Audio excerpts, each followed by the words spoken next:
สังป้อมหักใจไหลเห็นอีลาเธอน้องหู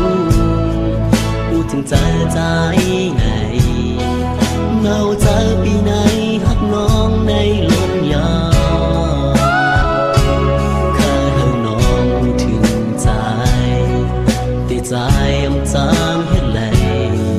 กับน้องนี้ก็อยู่หินจำใจลองมุมมองก็เลี้ยวหักน้องผ่านเลี้ยวจังไหนเป็นจางเฮ็ดคือให้น้องเลยพูดถึงว่าในกลางใจพี่พักสูง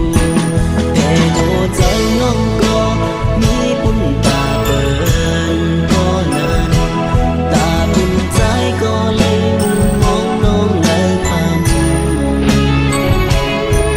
น้องรอเย็นเอาสู่น้องอำด้วยถึงใจเลยหักน้องเลยทำก็เสียใจเราพี่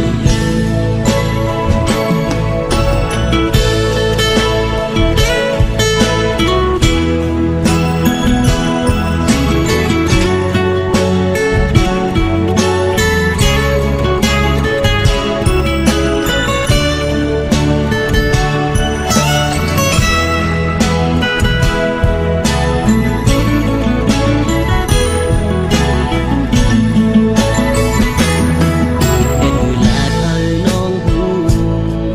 พูดถึงใจไหนเงาเธอปีไหน